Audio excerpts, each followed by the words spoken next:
Members, we'll start with item number 1, and that's to confirm the minutes of the council meeting which took place on the 16th of July and the special council meeting that took place on the 18th of September. Are you agreed that I sign this as a correct Madam Mayor, record? may I call a very quick point of personal explanation on the minutes? I would just like to highlight that in regards to the minutes of the 16th of July, where I misspoke in regards to former Cranley members of the executive, I can confirm that the minutes have been corrected to reflect the factual truth of that matter, and just wish to highlight that for full council. Thank you. Thank you, Councillor Follows. Councillor Denis. Thank you, Madam Mayor. Can I just ask you to go to page 10, which was the point 15.3, which I think the Deputy Leader's just mentioned. Can I just confirm that being the member for Alfold, Cranley Rural and Ellens Green, I also served on the executive from 2015 to 2019. So that needs to be added on top of those two amendments. Thank you very much. Thank you, Councillor Denis.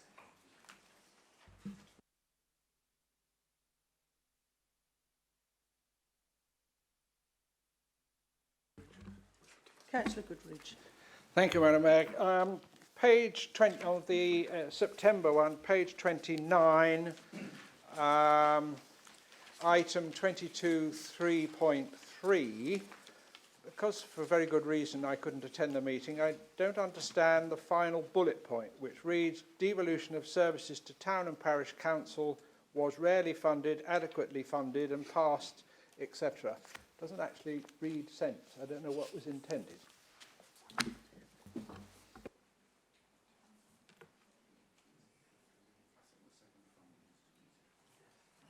Mr Taylor. Maybe we delete the Look at second that for funded. you, Councillor Isherwood. Just one moment.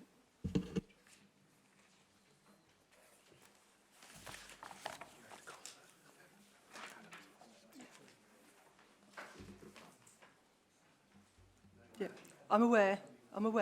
We're just waiting for members. If we can please just be quiet for a moment. Mr. Taylor. Madam Mayor, I believe it's intended to read, was rarely adequately funded. Councillor Cossa.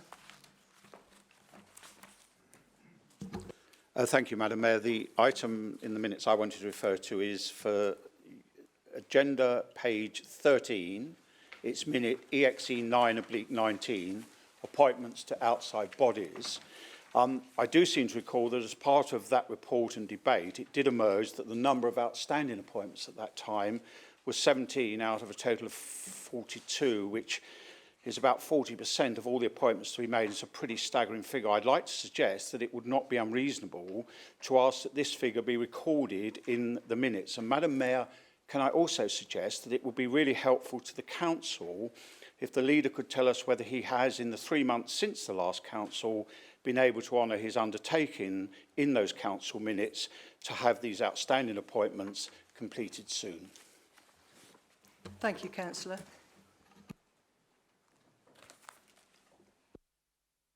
Leader, would you like to address that point now? I'm a little confused, Madam Mayor. I thought we were just talking about the accuracy of the minutes, but I will be pleased to address it during Leader's announcements.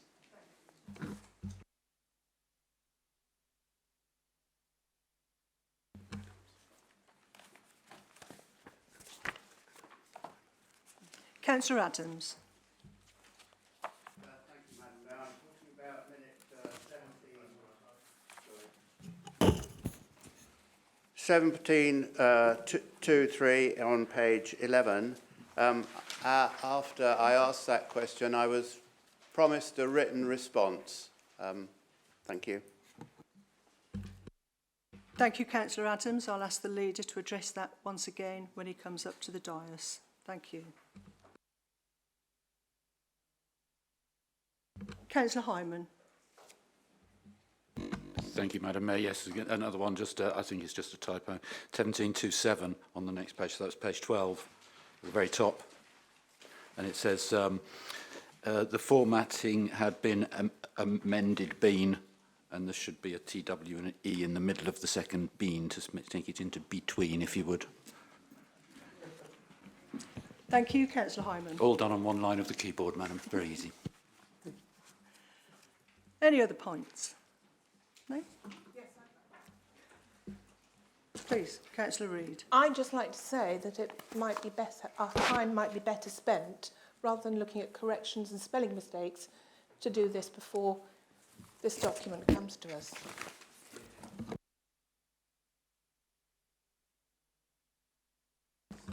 Members, are those minutes agreed? Subject to the amendments. Including the amendments? Agreed. I'll sign them later. I'd like to move now to item number 2, and that's apologies for absence. Are there any apologies for absence, Mr Taylor? Thank you, Madam Mayor. We've received apologies from councillors Sally Dixon, Peter Isherwood, Stephen Mulliner, Paul Rivers and Penny Rivers. Thank you, Mr Taylor. Apologies, Madam Mayor, and also Councillor Palmer. Thank you. Councillor Palmer. Item number 3, declarations of interest. In accordance with the Waverley Code of Conduct, do members have any non-pecuniary or disclosable pecuniary interest to declare? Mr Taylor. Thank you, Madam Mayor. Councillors John Rubini, Jackie Keane and Michael Goodridge have declared a pecuniary interest in relation to agenda item 11 and will leave the council chamber during consideration of that item. Councillor John Neal has declared a pecuniary interest regarding EXE 27/19, asset transfers to town and parish councils, as leader of Farnham Town Council, and will leave the council chamber during consideration of that item. Councillors John Ward, David Beeman, Andy MacLeod and Mark Merriweather have declared a non-pecuniary interest in the same matter as members of Farnham Town Council, and Councillor Michael Goodridge has declared a non-pecuniary interest in EXE 28/19 Holloway Hill Bowling Club lease, as he is honorary vice president of the club. Thank you. Thank you, Mr Taylor. Are there any further declarations? Councillor Cossa. Yes, I'm awfully sorry to have neglected it. I also have to declare the same interest as Michael Goodridge, as I'm a member of and a member of the committee at Holloway Hill Bowling Club. Thank you. Any other declarations, members? No? We'll move on. I'd now like to go to Mayor's announcements. And I'd like to start with a very personal and public thank you to the Reverend Ian Maslin and St Nicholas's of Cranley for a beautiful civic service. It was well attended, it was thoroughly enjoyable, it was meant to be of personal significance as well as time to reflect. The other thing I'd like to mention, as you will see from the wonderful display boards, a timeline of the 100 years of council housing. Can I say a very, very well done to Andrew Smith, Head of Strategic Housing and Delivery, Annalise Howson, Service Improvement, the Waverley's Tenants Panel, and Marie Rosamond, the Portfolio Holder. We attended all of the events and it was really, really well done. There was a real good feel about it. It was superb. It really, really was. And it is a celebration of our 100 years of council housing. And please do take time to look at some of those boards. One or two people have recognised photographs from the past on there. So really, really well done to those. The other ones that I'd like to mention is that being mayor throws up so many wonderful opportunities, but there's far too many for me to take the time in this chamber to go through them. But I do feel it's really important that we acknowledge and congratulate our staff.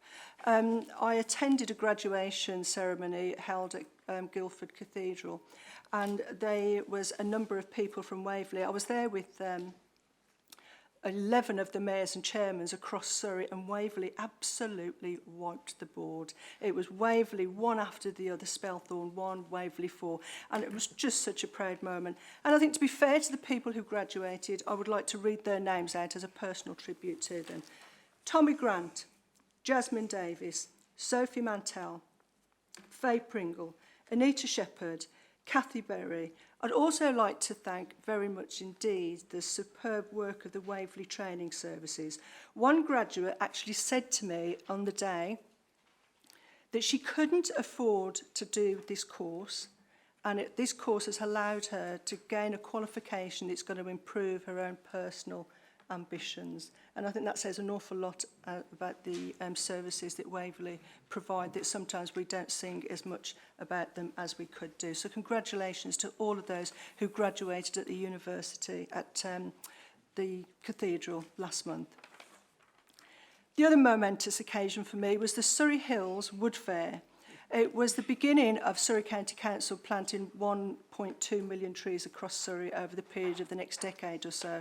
What was really pleasing for me is the first tree that was planted actually came from my own woodland during my own mayoral year, and I was there at the planting, so it was a magnificent occasion. I really expected, and it was an effort from Waverley Borough Council, so the ranger from Waverley Borough Council came along with a spade and a shovel and dug this 6-foot oak tree out that you just would not believe. So it stands proudly in Cranley at the showground. Members, I would just like to touch on voting from my own personal perspective. It's not my role as mayor to take part in the debate. As mayor, I take my role very seriously, as a civic head, as an ambassador. Only in the event of using my casting vote will I do so. Otherwise, without all other voting intentions, I shall abstain. So I shall only use my vote when it comes to a casting vote. Finally, continue to follow me on Facebook, because there's so much that we do and there's so much that you could find out about the role of the mayor. And don't forget, we've got the reception party for volunteers in Waverley taking place at Charter House this Thursday. If you know of anyone still, we'll make an exception and let them come in. That's all I've got to say for Mayor's announcements, and I'd now like to hand over to the leader for the leader's announcement, item 5. Thank you, Madam Mayor. To answer the two queries that have already been raised, first of all, yes, indeed, all the relevant posts have been filled. And secondly, I do apologise that a personal reply was not sent concerning the matters that were raised, but the LPP 1 and 2 email went out to all councillors. But I will apologise that there was not a personal reply, because I do appreciate it would have been more courteous. Another matter, Madam Mayor, Procedural Rule 17 within the Council's constitution allows for voting to be conducted using the electronic voting system available in the chamber. Madam Mayor, I suggest that all of tonight's votes be conducted using the electronic system. Noting that the electronic system allows recorded votes to be taken quickly and equally, I would also like to suggest that all votes cast tonight be recorded votes. I am aware that under our current constitution, recorded votes will always be taken when one member, with the support of 5 other members, demands it. I do have 5 members who are already confirmed to me that they will support it as an electronic recorded vote for all votes taken this evening. This, I'm sure, would delight all members, as then the various voters who elected them will be able to see quite clearly how their councillors vote on any particular issue. I am aware that there were some concerns over the size of the font during the training, which I hope everybody attended, but nevertheless, I would like to continue with this system whilst it is being investigated and upgraded, and as I said, all the votes will appear in the minutes of this meeting. Madam Mayor, I am very happy to propose a recorded vote each time we have a vote, but alternatively, you may feel it would be quicker and more straightforward to agree now that all votes will be recorded electronic votes this evening. Thank you. Thank you, Leader. Can you please confirm that you have 5 members who support this proposal?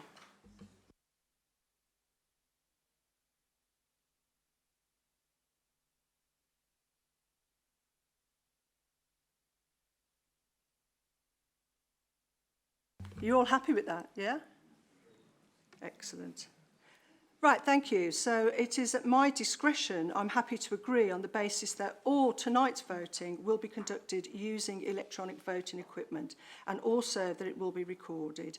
Members, as a reminder, when it is time for you to vote, please use the console in front of you. If you wish to vote for the recommendation, press plus. If you wish to vote against, Press minus if you wish to abstain. It's 0. And I have further explanation which would help you. So plus is yes, it's green and it's to your left. Abstention is blue and it's in the centre. And minus is no, red, and to my right. I hope that's crystal clear. Thank you.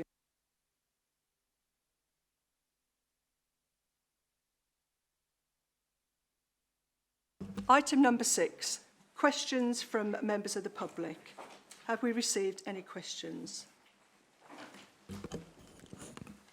Thank you, Madam Mayor. We've received questions from Daniel Cazell and Jill Leslie and Linda McDermott. Thank you, Mr. Taylor. Is Mr. Gazelle here to read his question out? No? You will find that the question is tabled and the response in the update in front of you. Can I now invite Linda McDermott to read the question, please? Thank you, Madam Mayor, councillors. In December 2018, we, as Jill Leslie and I, requested Waverley Borough Council to sign and implement the Charter Against Modern Slavery. Waverley Borough's written reply that time was that they had committed to making a clear statement on the subject, which will be on our website in the new year. Our research shows that this had not happened. It's not mentioned at all in the 2019 Safer Waverley Partnership Plan. We therefore call on Waverley Borough to take this issue seriously by signing the Modern Slavery Charter as supported by Surrey County Council and more than 50, now more than 100, other local authorities and wider organisations such as the Cooperative Group. We foresee no disadvantages to Waverley Borough Council in signing this charter, as there is cost-free support available through the NGO TISC report. That's Transparency in Supply Chains, is TISC. On behalf of the borough, this NGO will monitor companies supplying Waverley in relation to their compliance with Section 54 of the Modern Day Slavery Act 2015. As an example, Rotherham Council used the TISC report to examine their suppliers and discovered that 17 of their main suppliers were not in compliance with the Act. It is not credible that Waverley Borough Council has no suppliers who are not complying with the Act, and we urge the Council to take this step now. Thank you. Thank you for your question. You will see there's been a response. I hope you're happy with the response. Please, if there is any other issues you'd like to follow up on, we are happy to do so. Thank you. Item number 6. Have we received any questions from the public? Oh, sorry, that was the one we've just done. This one is any questions received from members. Mustn't confuse you. Thank you, Madam Mayor. A question has been received from Councillor Jerry Hyman. Councillor Hyman, would you like to read out your question? I don't need to bother going all through it. My question was simply, please confirm that no such assessment yet exists, and see the answer doesn't address that. Thank you. Thank you, Councillor Hyman. Councillor Ward, would you like to respond? Thank you, Madam Mayor. The response is simple. The appropriate assessments you refer to are carried out lawfully and in consultation with Natural England. For this reason, planning consents affected will continue to be granted lawfully. The answer given to your question to the Executive on the 8th of October 2019 provides further detail in this respect and on habitats generally. Please also note that external counsel is giving an all-councillor training on EIA and habitats on the 6th of November, where time will be allocated for questions from councillors, and I strongly advise everybody to attend. Thank you, Madam Mayor. Thank you, Leader. Item number 8. Mr. Taylor, have we received any motions from members? None received, Madam Mayor. Thank you. Item number 9. The next item is the minutes of the Executive meeting held on the 8th of October for Council to receive and note. Can I ask the leader to come and please present those minutes of the executive?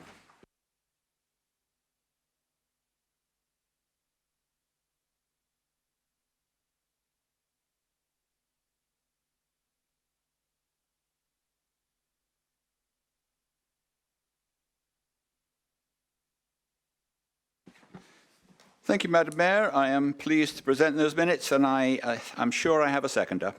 Pleased to second, Madam Mayor.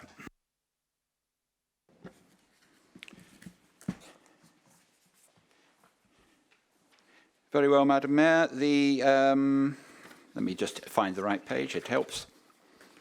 There is one recommendation to Council, which is concerning the thing which Councillor Hyman already asked a question about. I really don't think there is much more that I wish to say about this item, and I will throw it open to, with your consent, throw it open to councillors for comments. Members, do any of you have any comments? Councillor Hyman.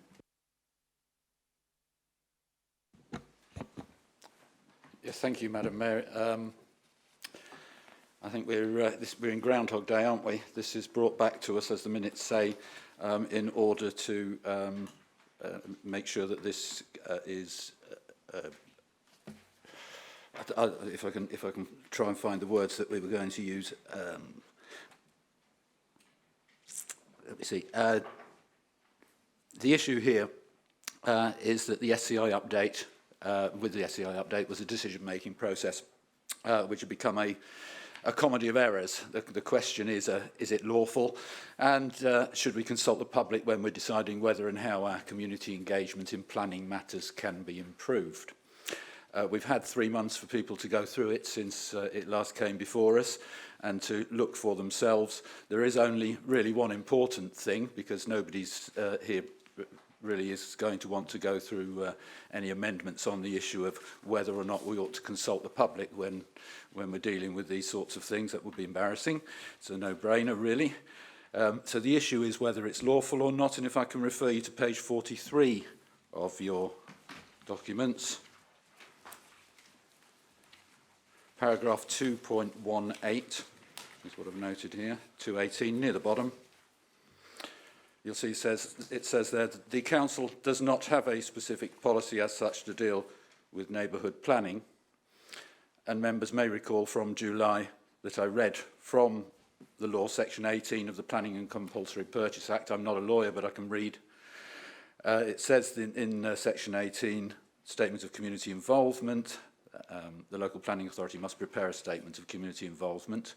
We've passed that, provided it has the minimum content. It also says that that a statement of community involvement must set out the local planning authority's policies for giving advice or assistance, and under 2BB of section 18, advice or assistance on proposals for modification of neighbourhood development plans. So the law there tells us quite clearly that we have to have that policy within the SCI, or it isn't an SCI presumably, and 218 says we don't have that policy. So I still have trouble supporting this. Now, I'm not a lawyer, but I would like our lawyer, please, or perhaps monitoring officer, to answer 3 very simple questions which tells us how we as members need to act this evening, because the Constitution says that we have to abide by the law. You, Madam Mayor, are the conscience of the Chamber, and you have to make sure that we abide by the law, and I'd look to for your advice on this. Firstly, confirmation, the Constitution does require that we act within the law. Secondly, that the Planning and Compulsory Purchase Act 2004, Section 18 2BB, which I've quoted from, does say what I said it says, and it requires we have an SCI which must set out the local planning authority's policies for giving advice or assistance on modification of neighbourhood development plans. And we've all seen in front of us, it says in our papers, that we don't have that policy. So I can't see how, if someone can explain to me how I'm wrong in thinking the way I do about this. We have to obey the law. It's not up to me to provide an amendment. It's up to somebody else to get themselves out of that if they want to. But can I please have answers to those questions? Are we required to act within the law? is that what the law says, that we are required to have a policy? And do you accept we don't have? And then can you please advise us on how we should act? You might wish to put forward an alternative recommendation, which I would support, but I can't support this one as it is in the circumstances. Thank you. Thank you, Councillor Hyman. Councillor MacLeod. Thank you, Madam Mayor. If I could comment on this as portfolio order, because I've spent a fair bit of time on this subject since the last meeting. The officers have spent a fair bit of time considering all Councillor Hyman's suggested amendments, and Appendix 1 on page 41 shows their conclusions. We also had a long meeting with Councillor Hyman, with 3 officers, Chris Berry, Graham Parrott, Matthew Ellis and myself, to go through the Councillor Hyman's points. Like Councillor Hyman, I'm not a lawyer either, but so I have to depend on the advice we get from our legal officers. And the advice from the legal officers is that what we're doing is legal, and I can only leave it at that, and I'm not a lawyer. I'd also refer you to page 35, which concerns the discussion at executive, where I summarised briefly the outcome of the meeting with Councillor Hyman. So I can only recommend to the Council that based on our officers' advice and our legal department's advice, we should actually accept the recommendation of the Council. We should accept the recommendation from the Executive to the Council. Thank you, Madam Mayor. Thank you. Any other speakers? Point of personal Councillor explanation Coburn. afterwards, if I may, Madam Chairman. Just one moment, please, Councillor Hyman. Councillor Coburn. Believe it or not, I'm not a lawyer either. I just really wanted to stand, because I get very few chances in this chamber, to thank some of the officers who are hidden away in this building. There's 1 or 2 that you never really see unless you hunt them out. As you know, the Farnham Neighbourhood Plan has just been through its review, as it says in this SCI, and I really can't praise Alice Knowles and Matthew Ellis enough for all they did in the process up to the examination, so at the time of the examination itself. So I will take this opportunity to do so. I am quite contented with the words that we have in here. I don't know whether we need a policy or not. I'll go with the officers rather than with Councillor Hyman, but I would really like to minute my thanks, and Farnham's thanks, in fact, because the officers here provided such excellent support. Thank you very much. Any other speakers?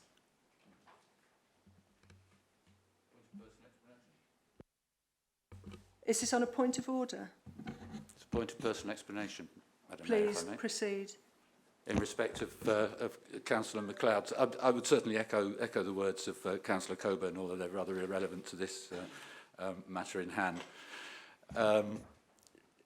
I was invited to a meeting. I assumed that meeting was so I could help in improving the SCI, and I was asked what my concerns were, and I asked, I don't know whether it's 4 times or 10 times, whether the planning supremos, who I was with at the time in that meeting, would put up on the screen the law and the SCI and show me how it was lawful, and they simply refused to do so. So it's like pulling hen's teeth or something like that. I don't know how you'd put it, but this is a difficult matter when you ask somebody if they will simply look at something and then agree or show you where it says something in there, and they simply refuse to even look. This is very disappointing. I would like my questions of the officers, please, to be answered. I very much appreciate Councillor MacLeod's attempt to answer them, but that's not what I'm asking. I would like the question addressed. Does the law require that we have that policy? Our document states we don't have that policy. Do we have to act lawfully? I think that dictates our decision tonight. Thank you. Thank you, Councillor Hyman. Any other speakers? Councillor Reid. Well, I'd just like to say, having studied neighbourhood plans, that all we probably should do is a statement, not a policy. Thank you, Councillor Reid. Any other speakers? Leader, can I come back to you, please, to address the points and sum up? Thank you, Madam Mayor.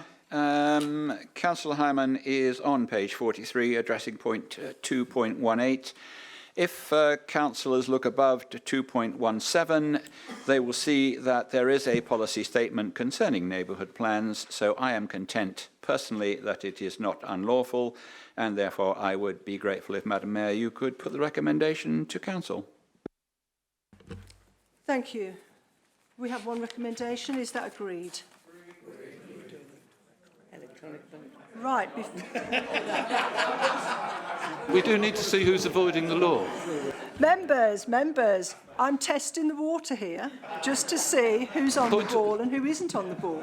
Point of order, Madam Chairman. Are we allowed to obtain the officer advice that I'm asking for? We seem to have bypassed that. Not in this scenario. So we'll never get an answer to it from the conscience of the council. Councillor Hyman, I appreciate that the matter must be of some frustration to you because we've heard it so many times, but I have great faith in our legal system here, giving us the appropriate professional advice from a legal point of view. So I'm content with it.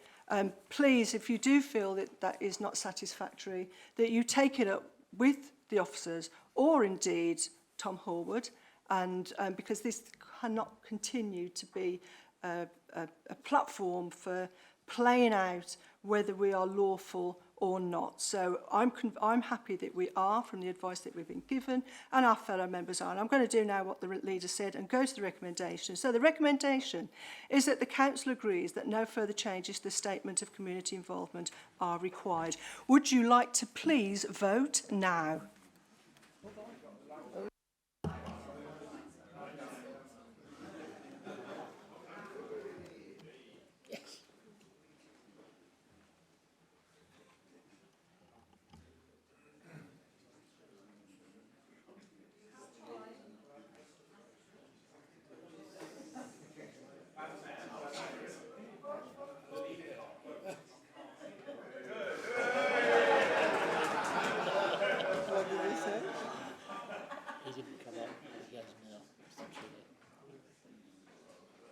Would the leader like to go to his position and vote? I will return to with your permission, Madam Mayor. You have my return to the arena. You have my permission, leader. Thank you.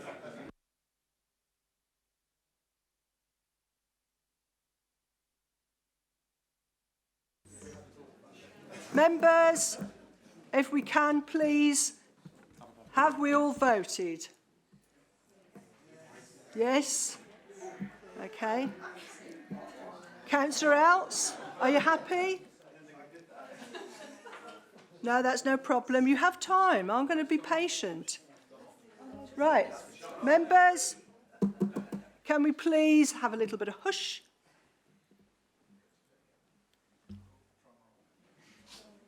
Talk amongst yourselves. The vote will be through shortly.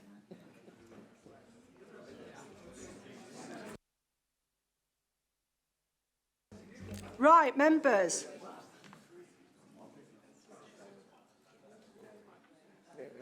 Oh.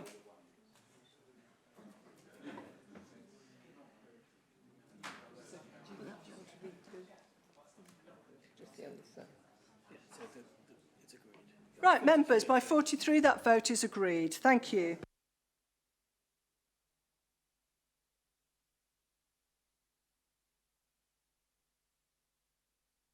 Right, members, if we could have a bit of hush, please, whilst we go back to the agenda. I have a number of members who have registered to speak on Part 2 matters of the report. So I will now call upon Councillor Paul Follows, Executive 24/19. Thank you, Madam Mayor. I just wanted to take this opportunity to speak to decision EXE 2419. I have had some conversations with a number of members of all three parties represented in what we would class as the Eastern Wards regarding a number of incongruous elements within the report. Certainly differences between the report and then the graphic annex at the back. So I just wanted to clarify some of the definitions in that so that we have a joint understanding. The executive consider the following to be binding. So we consider this to be part of the decision that you're taking. So in regards to the Strategic Governance Board, the decision-making powers of the Strategic Board, the group will have no direct decision-making powers and will make its recommendations to the executive. It does not make decisions on its own. We class local members to be any of the Eastern Borough wards as defined by the Eastern Planning Region, and 4 members from those wards would be appointed by the leader in consultation with all the group leaders whose parties are represented in that region, and at present that is Conservative, Green and Liberal Democrats. We would class relevant executive members to be a maximum of 3 members of the executive to be appointed by the leader, Surrey County Council representatives to be appointed as required by the leader in consultation with officers, and finally, in regards to the advisory group, local members to be defined in the same way as the Eastern Planning Region. We aren't able to propose an amendment to this in order to combine all of these things up, but I'm happy to. I've already circulated this text to members in the Eastern wards, with unfortunately the exception of the Mayor, which I'm more than happy to do. My apologies, Madam Mayor, for excluding you in that. I know there'll be a number of other speakers probably to this matter afterwards. I would just also reassure that there will have to be a terms of reference actually formal written for each of these groups. So if there are any other issues that members want to take up with myself or the leader, we're more than happy to have those discussions. But that is certainly our position in terms of defining some of the ambiguous points within the report as it's currently written. Thank you very much. Thank you, Councillor Follows. Councillor Liz Townsend. Thank you, Madam Mayor. And thank you for allowing me to speak on this matter. I did have several concerns about the governance structure, and I welcome the Deputy Leader's comments that the Strategic Governance Board will no longer have decision-making powers, and it will become to the Executive and then potentially under the relevant ONS committee if and when required. I do have 3 other points to make. Because I do have an area of concern about the proposed chairman of the Strategic Governance Board, the fact that it is the leader who is also the chair of the executive. It could be viewed, perhaps, by members of the public that he is making recommendations to himself. From a good governance point of view, I don't think that this current structure provides clear accountability or transparency of the decision-making process. And whilst I believe an experienced independent non-executive chair would be preferable, I think that is unlikely. And I would therefore propose, or would like to see, or urge the leader to reconsider this appointment and perhaps appoint the deputy leader as chair of the Strategic Governance Board, if he so would agree. It may be argued that this has been adopted before, this form of governance, but I do remember criticisms being made of that model, and I believe that the current administration now has the opportunity to mould this into something different and the opportunity to create something different. It mentions that this arrangement reflects good practice established by other local authorities, but I would welcome which authorities have used this governance, because I have had a look around for other garden village governance groups like Colne Garden Village, Bale Rig and St Cuthbert's, which is in Carlisle, and I can't find one of the same structure where it has the same chairman for each area. This comprehensive governance structure could consume a considerable amount of officer time, and although it says that this is being considered amongst current budgets, I would like to urge the leader to provide a calculation of how much the cost is and whether any of the 150,000 from Homes England will cover any of these costs. And finally, I'm really disappointed that there are no climate change implications arising from these recommendations. The Council has declared a climate emergency, and yet regrettably I see no attempt to calculate the carbon footprint of these additional meetings. There are several online carbon calculators, and the Carbon Trust also has a public sector network that could be useful in this matter. I feel that we should, at this stage, at least provide a rough guide to the environmental cost of an average meeting, taking average carb types, average attendees, and average distances. This should not be too difficult to establish. We already know that a typical car emits approximately 2.4 kilograms of CO2 per litre of petrol, or fuel rather. We could also work out a rough guide to the carbon cost of a meeting room. Business as usual is not an option. As I have said before for this council, we have promised our residents to be carbon neutral by 2030, and this would be a very small step towards achieving this. I would urge the leader to include this as a standard element on our reports. Thank you, Madam Mayor. Thank you, Councillor Townsend. Councillor Kevin Denis. Thank you, Madam Mayor. As colleagues will recall, some months ago, I emailed the leader, Councillor Ward, with my concerns that he had aligned responsibilities of his executive, that included Brightwells, but had ignored Dunsfold Park, the largest and, in terms of required infrastructure, the most complex development in Waverley's history. I received a response from Councillor Ward, which stated he wasn't going to align an individual member to oversee, but as leader, he reserved the right to become involved if necessary. I personally felt it was a dismissive response, ignoring the risk to every ward if the housing was not delivered on time with the necessary infrastructure. Thankfully, although it's taken some months to get to where we are now, common sense has been applied. As the previous portfolio holder for planning, I recall a developer in Godalming who wanted to meet to discuss a controversial application. I immediately contacted the ward members, one being the deputy leader. Councillor follows to attend. For me, it was about valuing the ward councillors, respecting their local knowledge and recognising the important role they have in representing their communities. I'm sure Councillor Follows was grateful for his involvement and the open and cooperative manner which I dealt with him. Recently, at Dunsfold Liaison Group meeting, I raised the fact that the meeting probably wasn't fit for purpose.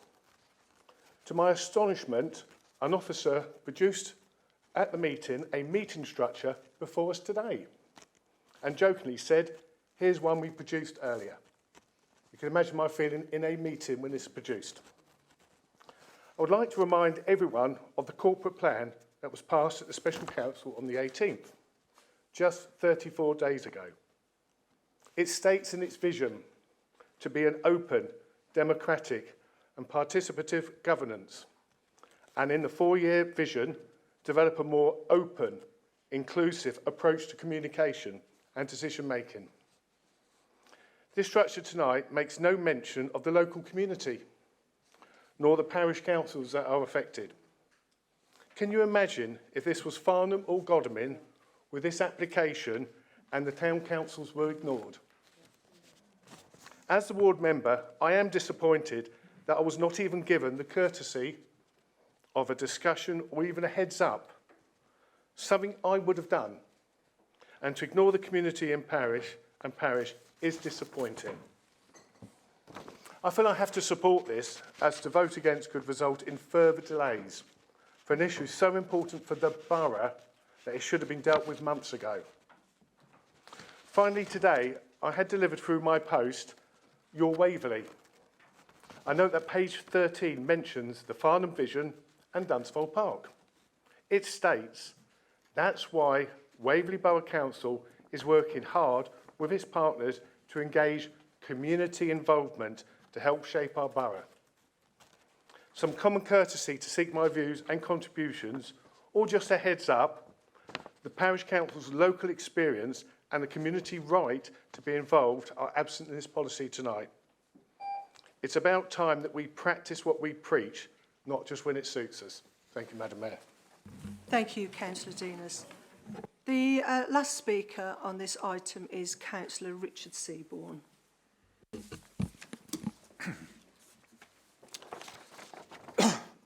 Thank you, Madam Mayor. I would firstly like to ask the leader, in his capacity as chairman-designate of the new Dunsfold Park Strategic Governance Board, for some assurance around the implementation of Resolution 24.3 in the executive minutes, and then share a recent example of why this is of concern to me. So, can the leader assure the council that local members from the area surrounding Dunsfold Park will get to play a full and active part in the governance of the development? The reason for asking for this assurance stems from a recent invitation to this council as a statutory consultee by the National Planning Inspectorate. Waverley was asked to indicate the information it considered should be provided in the environmental statement for the conversion of the existing emergency runway at Gatwick into a conventional second runway. If the change in use of the emergency runway is approved, Gatwick could see a significant increase in the number of daily flights, Passenger numbers are predicted to increase from the current 45 million per annum to around 70 million by 2032. This has the potential to increase noise pollution in the east of the borough, where Alfold, Cranley, and importantly for this discussion, Dunsfold Park, are on the edge of the noise pollution envelope around the airport. The additional passenger numbers and the additional workforce needed to support the expansion will add strain to the already inadequate network of roads in the area, and having recently declared a climate emergency, the additional emissions from the extra flights are sure to have a negative impact on the South East's carbon footprint. Though dwelling on the positives for a moment, the additional jobs created would provide employment opportunity for residents of the new houses to be built in Cranley and Dunsfold. I don't know if officers alerted the executive to this consultation. Certainly, local members were not consulted. We found out about it belatedly through news releases by the Communities Against Gatwick Noise Emission Group. Having been provided with a copy of Waverley's reasonably thorough response to the consultation by the planning policy team, I'm pleased that the council did provide a response. However, I would be interested to know if the executive was consulted on this item, and if so, why local members were not. The need for Waverley to develop clear policy in relation to expansion at Gatwick because of its impact on the east of the borough is a matter for another day. But let me finish by repeating my initial request. Can the leader, as designated chairman of the proposed Dunsfold governance structure, assure local members that this new governance arrangement will guarantee better involvement of local members than has happened in this recent consultation, which is highly relevant to Dunsfold Park and its future residents? Thank you, Madam Mayor. Thank you, Councillor Seaborn. Those and all of those who commented on Executive 24/19, Dunsfold Park Garden Village governance arrangements. The next speakers are for Executive 25/19, Surrey Hills AONB Management Plan 2020-25. Councillor Brian Adams, I believe you wish to speak. Thank you, Madam Mayor. As agreed at the recent executive meeting, I had a follow-up with Councillor MacLeod last week. We covered all the issues I raised, and he made comments on some of them. The general point I believe we agreed was the need for documentation to have an appendix defining in more detail some of the rather open statements in the body of the document. AONB is now being touted as virtually equivalent to national parks, whereas a national park has a single planning authority. In the case of Surrey Hills, it covers a number of boroughs and districts. In order to inform consistency across these planning authorities and give clear guidance to planning inspectors on appeals, more detail should be defined in respect of design criteria and densities of sites. I would envisage these criteria appearing in tables. This is just one example, and I wish the portfolio holder every success in achieving these important clarifications. Thank you, Councillor Adams. The next item is Executive 26/19, Poverty Investment Advisory Board. Councillor John Gray. Thank you, Madam Mayor. I note that this item is not being brought forward to Council for approval. Unlike the original terms of reference, the legal advice and the IAB board structure, the proposal is described as a minor change, which reflect updated legal advice and the Council's new corporate strategy. Under the previous council, the whole issues of property investment was thoroughly reviewed by ONS, VFM, and the subject was discussed with the audit committee. The full council agreed the strategy and approach with a number of words of cautions expressed by members across this council. The role of the now titled Property Investment Advisory Board was set up to advise the executive, and membership reflected members' concern that there should be a balance of memberships between the executive and members, but it was weighted in favour of non-executive members. At the time, it was stressed that the audit and scrutiny should be kept independent of membership of the board. I have a number of questions for the leader. Firstly, why has the new legal advice not been made available to members, and has it been shown to ONS and audit? The proposal refers to the corporate strategy.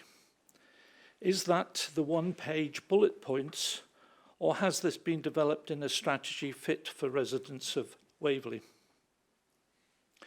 Why has the executive, who are the ultimate decision makers, felt it necessary to reduce the board's size and increase the executive presence? The PIAB is a review function of the opportunities to meet the strategy set by the executive. This is a fundamental change to the balance and independence of this board. I stress that audit and ONS independence should not be compromised in this respect. And finally, can I have the leader's assurance that in future, changes to the terms of reference will be scrutinised and brought to the full council for endorsement? Thank you, Madam Mayor. Thank you, Councillor Gray. The next item is Executive 27/19, Asset Transfer to Town and Parish Councils.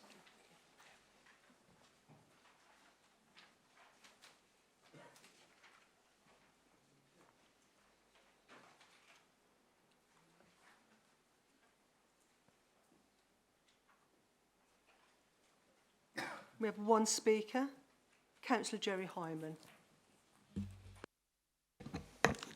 Thank you, Madam Mayor. Yes, this is quite an important matter to our parishes, and we obviously have to have confidence that they are doing scrutiny and going through due process themselves. I hope they have the resources.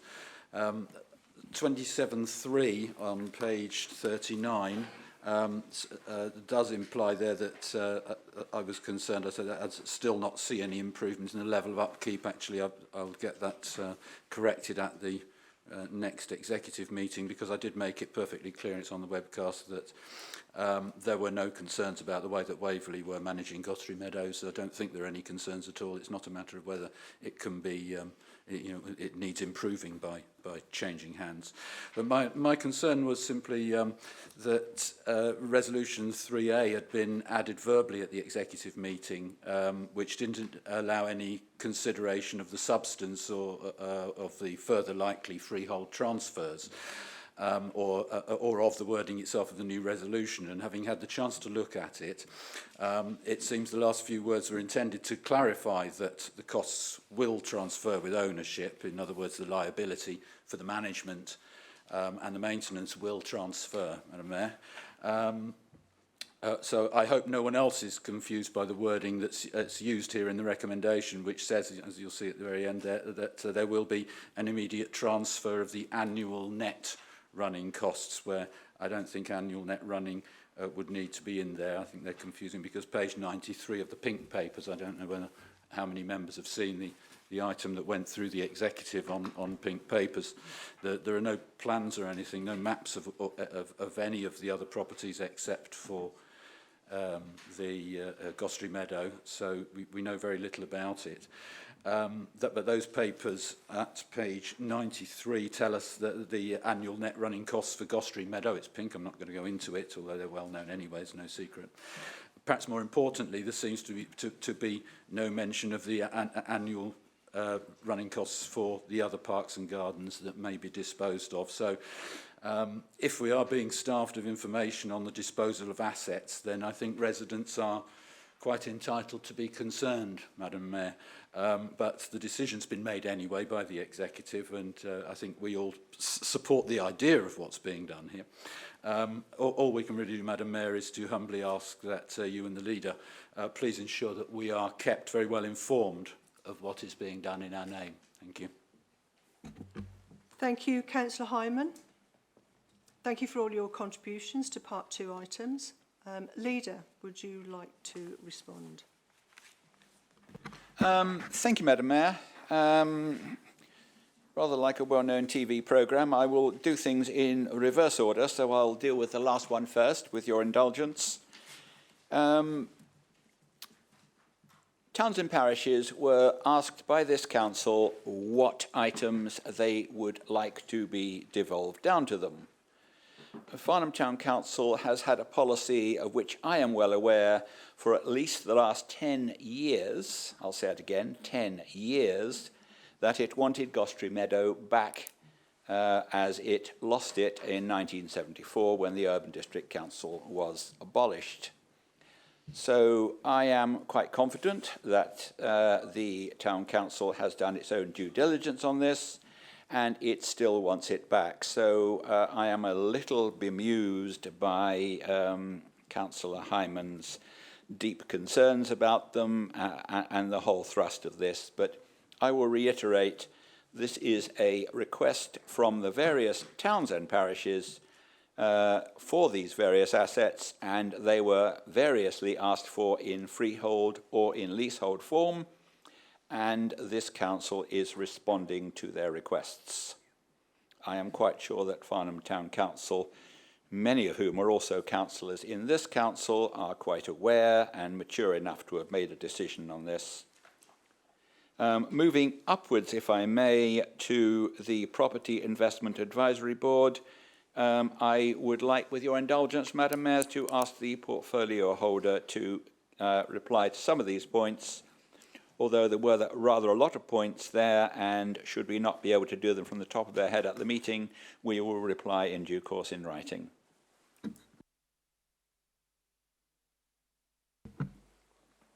Thank you, Leader.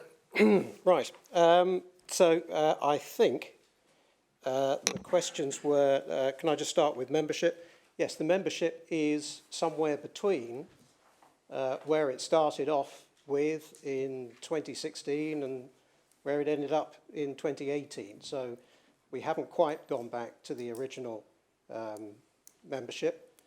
We've sort of settled halfway in between. And the rationale for that was that we felt it was very important to get the right skill sets and to get the right mix of political philosophy and the right mix of geographic representation, which is what we've strived for and which all of the members of the IAB seem to think that we've got. With this kind of activity, confidentiality can be an issue, and we didn't want to have too many people involved in the committee, particularly as also we may need to move quickly when opportunities come up. Next, the legal opinion. So the legal advice covers the kind of things that we want to invest in, whether we want to borrow, and where those investments are, whether they're in the ward or outside of the ward. I can't speak for the advice that was sought previously, whether it asked the right questions or not, I just don't know. But the advice that we've got now is that certainly to do residential property within Waverley, in line with our corporate strategy, we don't need a property company, which makes things easier for us and will certainly add to our weaponry and reduce our risks when we go out to try and invest in assets. As to the process, the involvement of the audit committee and the oversight and scrutiny, I'm not familiar with that process. If it needs to go in front of them, if they need to call it in, I'm sure that they can. Okay.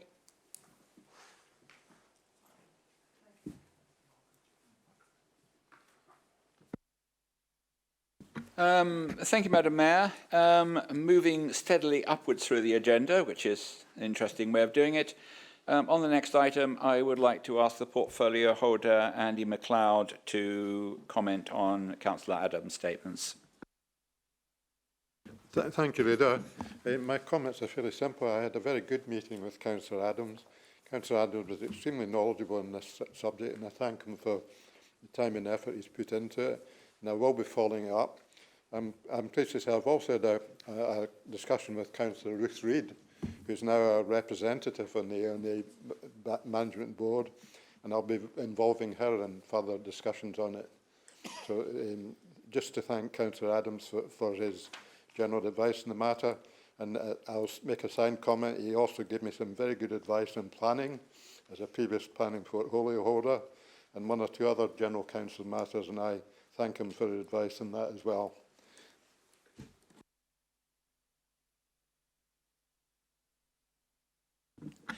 Thank you, Madam Mayor. To pick up a few points on the earlier one, I would thank Councillor Townsend for her very useful and incisive comments. I will deal with them carefully and I will respond to her directly, but I find them all extremely useful and thought-provoking. For the other comments, a lot of it was about membership and local members. Local members are being, as has already been discussed earlier this evening, are being put onto these various bodies, and we are hoping that they will have a useful and vibrant part to play in the future of this area. And I think Councillor Williams perhaps might like to add a little bit to what I have to say, with your indulgence, Madam Mayor. Just yes, just in response to Councillor Seaborne's comments, I would certainly echo the concerns that Councillor Seaborne raised with regard to the proposed expansion of Gatwick Airport and the impact on Waverley residents and on Waverley and the potential impact on residents of Dunsfold particularly.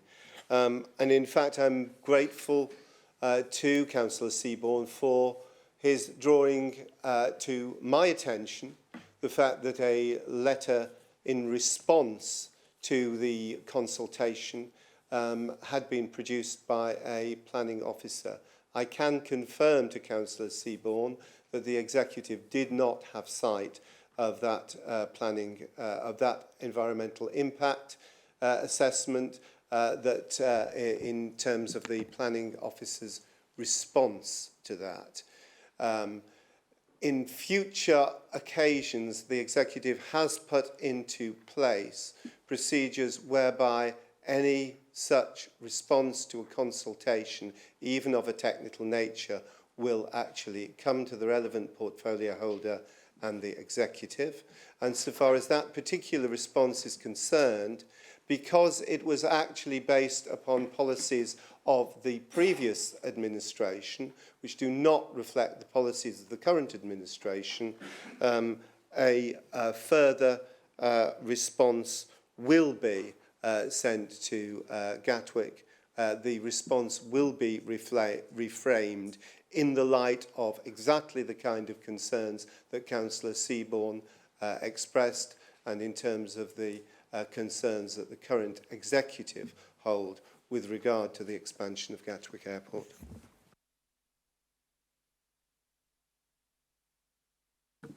Thank you, Madam Mayor. That, I hope, answers as fully as we can at this meeting all the points that have been raised. I have nothing more to say other than to ask you to put the minutes to the Council formally, which I endorse. Thank you, Madam Mayor. Thank you, Leader.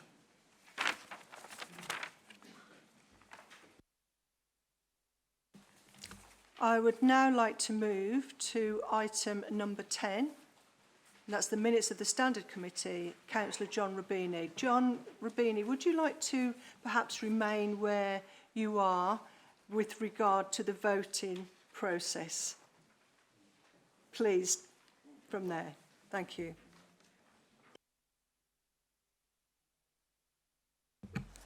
Thank you, Madam Mayor. I'm pleased to move the minutes of the Standards meeting held on the 30th December 2019, which is on page 45, and I believe there is a seconder. Pleased to second, Madam Mayor.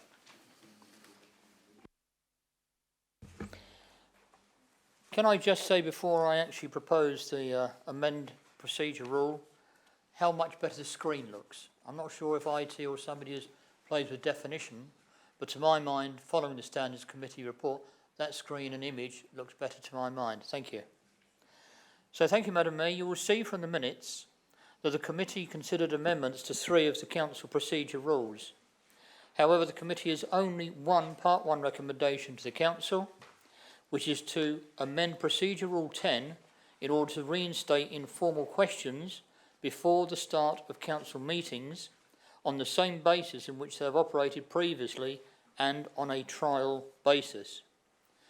The proposed wording for Procedure Rule 10 is shown on page 49 of the council book, and you will see it is proposed that refer to informal and formal questions rather than informal and written questions.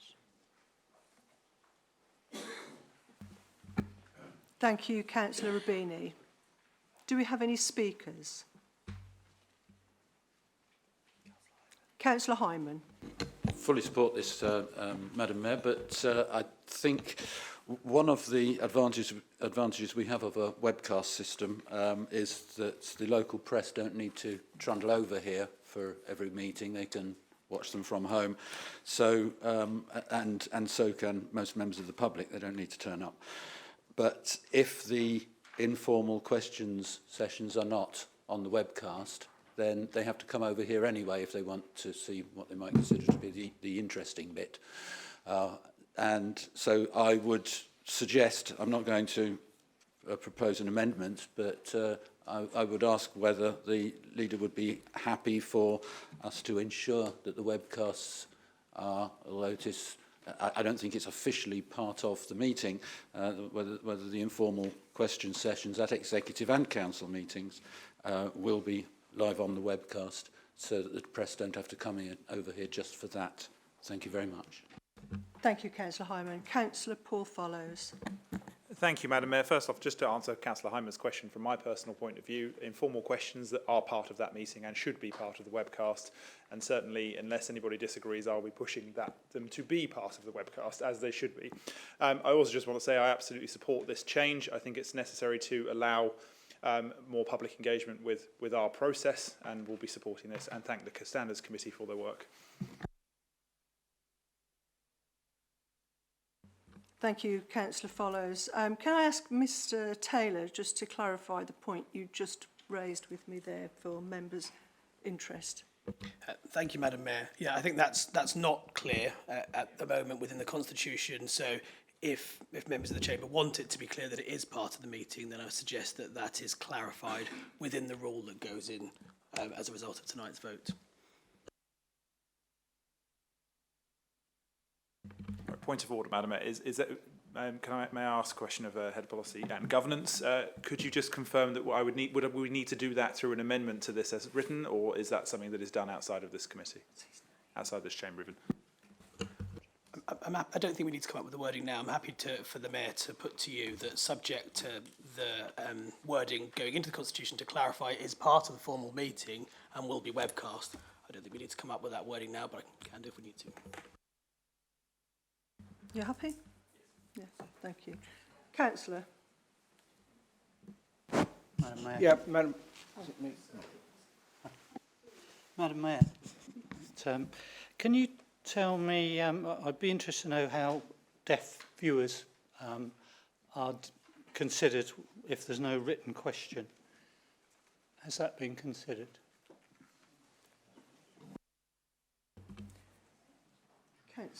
Mr Taylor. I don't think that was considered by the Standards Committee before they put that through to Council, no.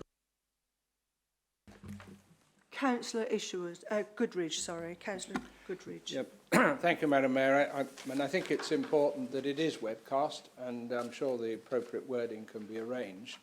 But of course, if you have an informal question which you don't know about beforehand, it's important that it's webcast, because then it will be spoken, won't be written. That's the whole point of a last-minute question. And you'll get the answer if the portfolio holder or the leader can answer it, it will be answered there and then. And if it can't, then there will be a written reply, and no doubt the written reply will be included on the minutes of the meeting that have been held. So I think this is how we did it last time, so far as I'm aware, and I think it's important. I'm not quite sure if we had webcasts when we did questions last time. My memory fails me, but if we didn't, we're going to now. Thank you. Thank you. Madam Mayor, if I can just clarify, if members want some wording, can I just suggest a very simple wording of informal questions will be part of the formal meeting. I'd suggest that we don't refer to webcasting because there are other references to webcasting on the agenda, and also we cannot guarantee the webcast will always work, as you know, so it's not something that we guarantee within individual procedure rules. So I suggest the wording would be informal questions will be part of the formal meeting. Are members happy with that? Yeah. Can I come back to Councillor Rubini, please? Thank you, Madam Mayor. I too would agree with the webcast containing the questions, and I would propose that's added to our procedure rule, please. And I would like to propose, please, that procedure rule 10, and if we could have a vote on it, please. Thank you, Councillor Rubini. So the recommendation is to amend procedure rule 10 in order to reinstate informal questions prior to council meetings. Would you like to place your vote now?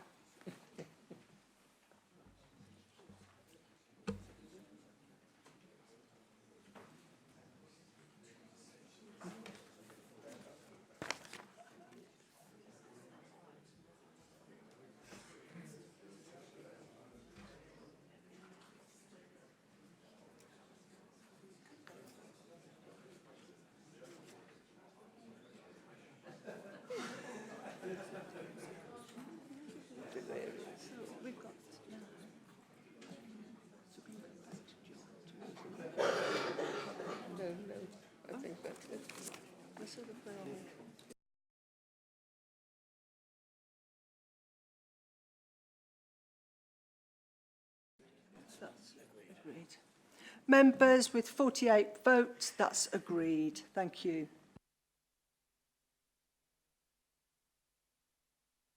I'd now like to move to item number 11, but I believe we have three members who will leave the chamber for this item.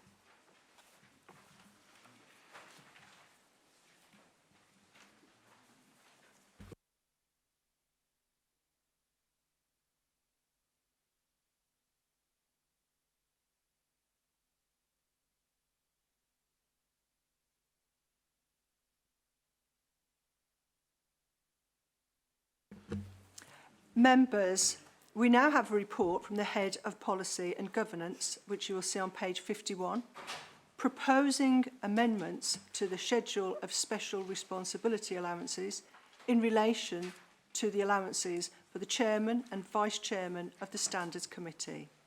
Are there any speakers on this item? Councillor Follows. Thank you, Madam Mayor. As I've had a number of comments from residents, I'd just like to address some of those comments directly in this forum. Many members were present last year for the transition of the Standards Panel as it was to the Standards Committee. Now, as much as that sounds like a name change to most of us, it did turn that ad hoc panel into a committee with equal status with other committees, and as such it's now subject to the same governance and independent remuneration as all the others. To those that have asked me this question directly, this is not in the same vein as the creation of a number of, for example, the Deputy Cabinet members at Surrey County Council, which was a political decision. So I just want to, and I'm not trying to make a political point here, but while I'm, okay, I am making one by default. But members, may I carry on, please? Members. But as I have had a number of residents ask me if that is what we were doing, I do wish to make it clear that we are not. This is not what that is. The remunerations for this are set externally. I would also like to highlight two other factors.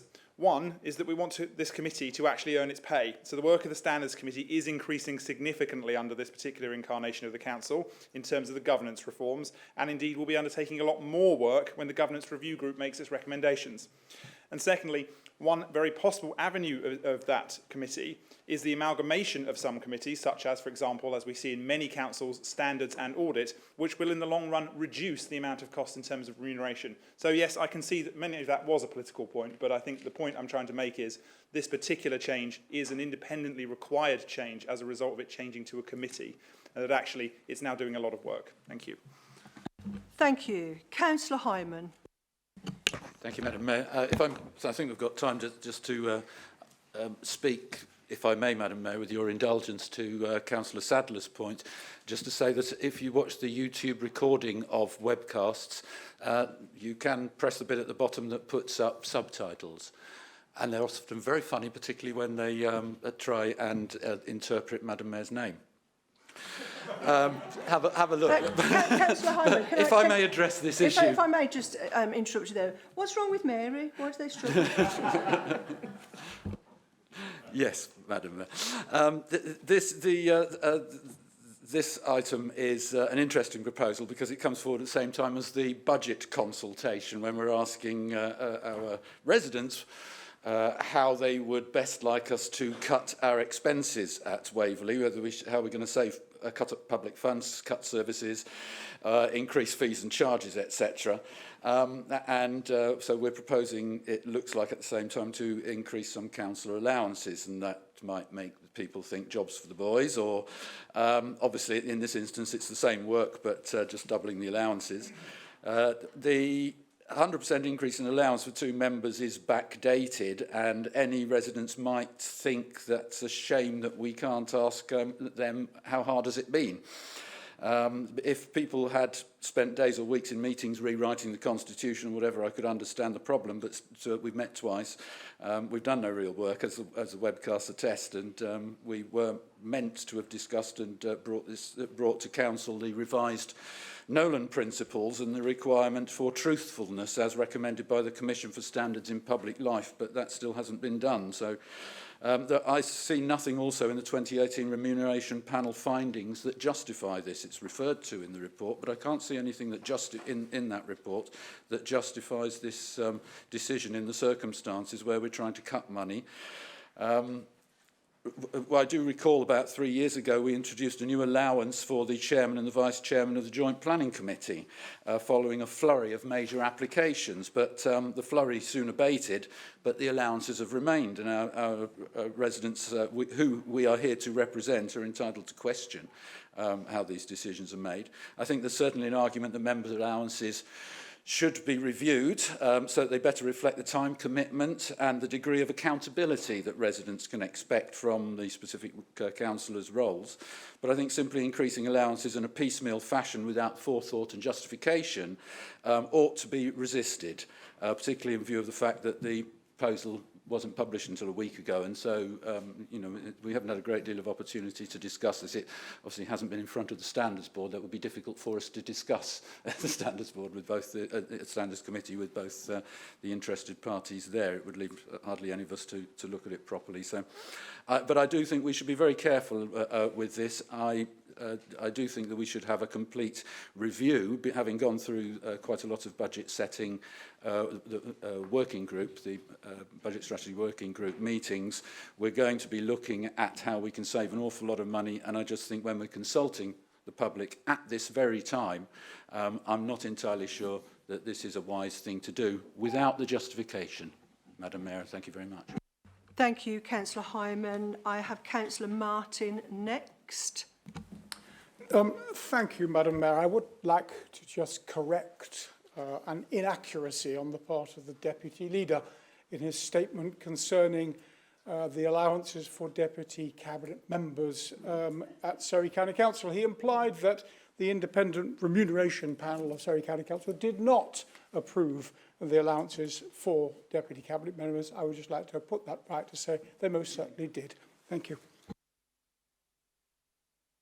Thank you, Councillor Martin. I have next Councillor Knowles. Thank you, Madam Mayor. I wasn't intending to speak on this, but I just wanted to correct an inaccuracy by Councillor Hyman, which I'm sure was in error. And he said that it was the same panel that became a committee and the workload was no different. But the fact is that all the work regarding procedures in council were dealt by SIGs in the past and were transferred to standards when it became a committee, so the workload is much greater. So to say that it isn't is inaccurate.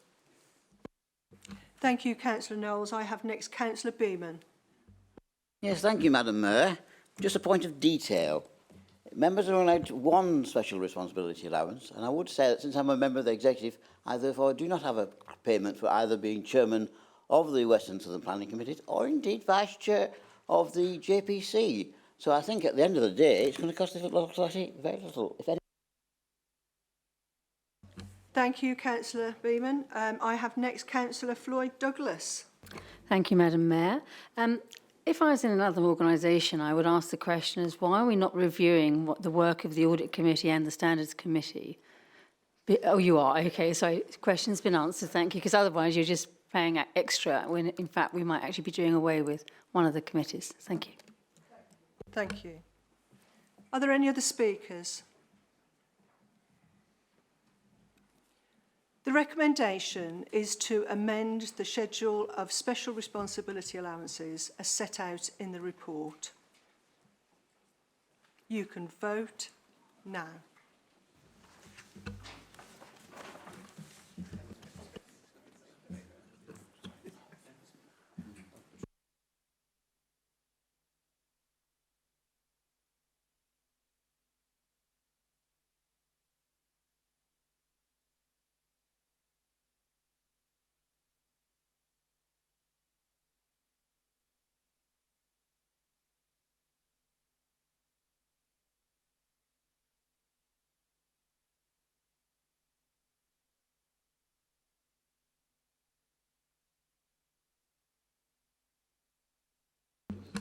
Members with 40 votes in favour, that's agreed.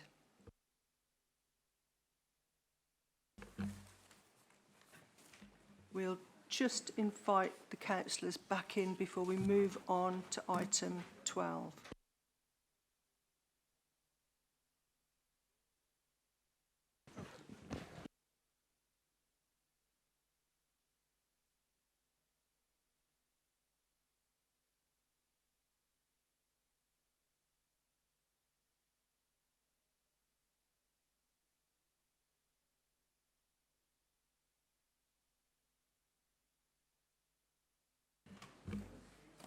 Members, item number 12 and Councillor Knowles, it's the minutes of the Licensing and Regulatory Committee for the Council to receive. Would you like to remain seated as well? Thank you, Councillor Knowles. Thank you very much. I rise to table the minutes of the Licensing and Regulatory Committee of the 23rd of September 2019. I have a seconder. I'm happy to second that.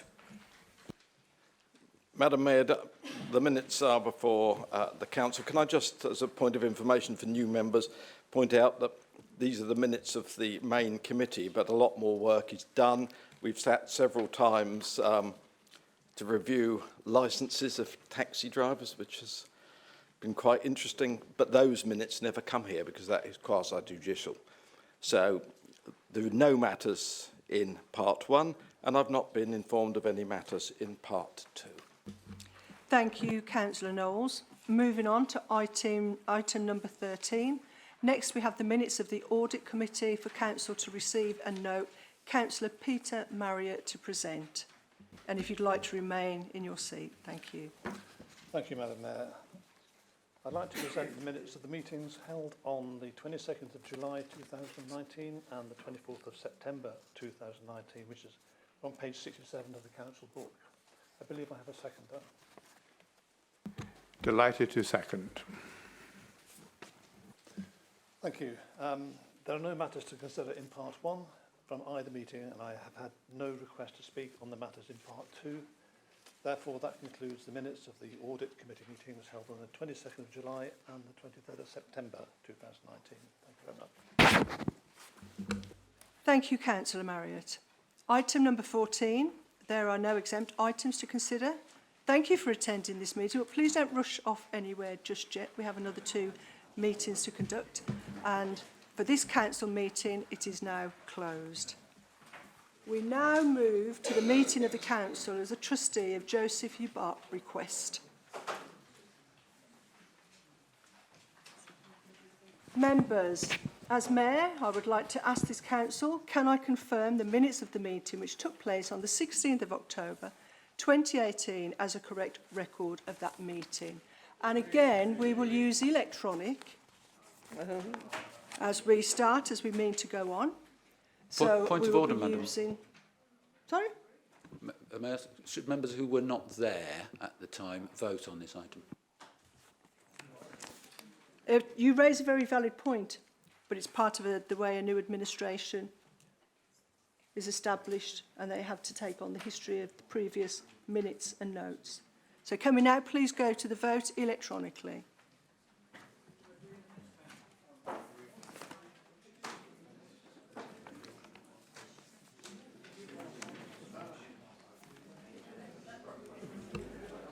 Members, we're nearly there, please, we're nearly there.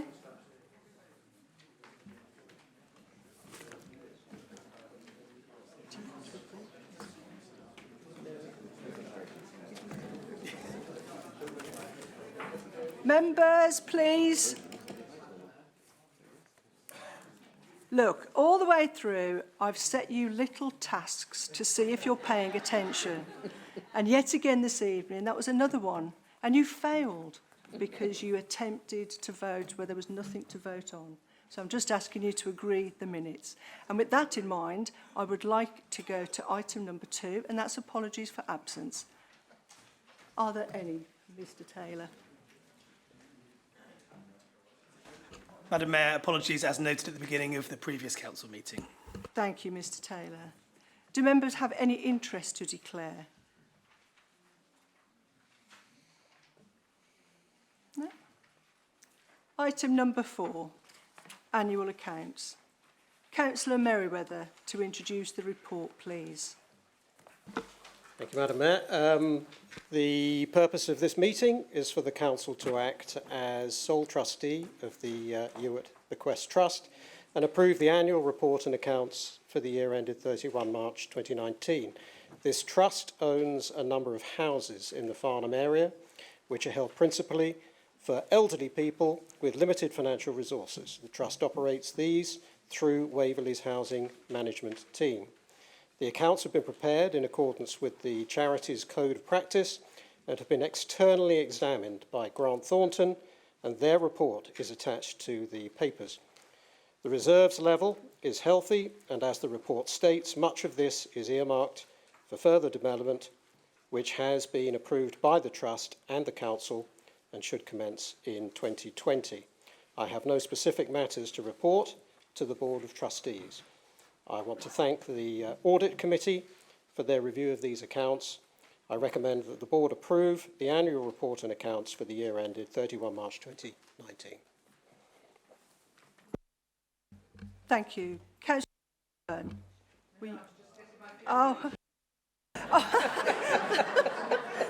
Right, fingers on the buzzers. Right. Thank you.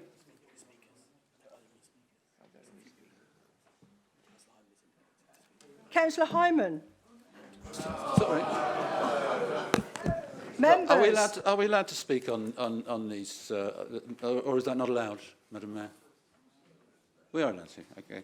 Because we've got a lot of new members in this chamber who come across these things as I did, and nobody knows really what it's about. These items are 16 dwellings in College Gardens and 3 in Arthur Road. And the one issue here that we have when we are acting in our capacity as trustees, the thing that you will see go past you occasionally is the issue of that these properties from this trust, we should be, or they were originally intended to be for the elderly. That is a policy which the council has become more flexible with, so that is something for you to keep your eye on as we act as trustees over the coming years. You need to think about whether we should be keeping these for their purpose for the elderly, or whether they should be used more like the rest of the housing stock and given wider use. Okay, thank you, Madam Mayor. Thank you, Councillor Hyman. Can I just make a small point there? It could come across as a little bit of an insult to a lot of the members in this room, having thought that they haven't done their homework. I'm sure that we've all got a lot of catching up to do and a lot of learning to do, but I think we come into this chamber knowing that we have to do our homework and we have to do our research and we have to come in with an open mind with as much information as possible. So are there any other speakers? Councillor Goodridge. Yeah, just on a point of order, really, Madam Mayor. I think the leader of the council at the full council meeting asked that we should have a recorded vote. I don't recall it being agreed that these two meetings would be a recorded vote. And on the basis that these normally go through very simply, and by recording the vote, it would double the size of the minutes. I would suggest that we do it just by the normal all in favour and yell, with the greatest respect to the leader. Thank you, Councillor Goodridge. I take your comment on board. Councillor Beeman. Thank you very much. I don't want to prolong this evening much longer, but I would like to say to Councillor Hyman, these particular properties are in Castle Ward in Farnham, which I represent along with Councillor Hare. And in fact, we keep a close eye on what's happening here, and I did ask two specific questions of the strategic director, and one of them was about the allocation of these housing, and they confirmed, they gave me a complete assurance, I can say, that they are allocated to the elderly, and in fact are allocated to people who live within what was then defined Farnham District Council, in fact Farnham Town Council boundary, so it is not forgotten. Thank you, Councillor Beeman. Right. Any other speakers? No? Councillor Wilson. Councillor Wilson. I'd just like to reassure my fellow councillors that the Audit Committee had an extremely good explanation of this and we covered it quite thoroughly, and I would recommend it. Thank you. Now moving on, we shall now go to that all-important vote. I think I'm a reasonable and fair person, but you have to decide whether you want to vote one way or another in terms of being electronic or being whichever way you'd like to go. But on this occasion, I happen to agree with you, and I think we can do it just en masse. So those in agreement, please say yes. Agree. Thank you. Thank you. We're nearly there, members, nearly there. Right, now, minutes. Can I confirm the minutes of the meeting which took place on the 16th of October as a correct record, and they will be signed later? And that is for... Oh, agreed. Oh, thank you. You're ahead of yourselves. Item number 2, apologies for absence. None received? As previously noted, Madam Mayor. Declarations of interest? Do members have any interest to declare? Item number 4. Councillor Merriweather, would you like to speak again on this item? At the risk of repeating myself, the purpose of this meeting is for the Council to act as the sole trustee of the Shottermill Recreation Ground Trust and to approve the annual report and accounts for the year ended 31 March 2019. This trust owns Hazelmere Leisure Centre and operates it through Waverley's overall management contract with Places Leisure. The accounts have been prepared in accordance with the charity's code of practice and have been externally examined by Grant Thornton, and their report is attached to the papers. The reserves level is healthy, and I have no specific matters to report to the Board of Trustees. I want to thank the Audit Committee for their review of these accounts, and I recommend that the Board approve the annual report and accounts for the year ended 31 March 2019. Is that agreed? Agreed. Thank you, members. There's no further items to consider. This meeting is now closed, but before I do, for those of you who won't be joining me in the Mayor's Parlour, have a safe journey home, and can I thank you for your indulgence, your good temper, your good humour throughout this meeting. Thank you. Please rise whilst the Mayor leaves the chamber.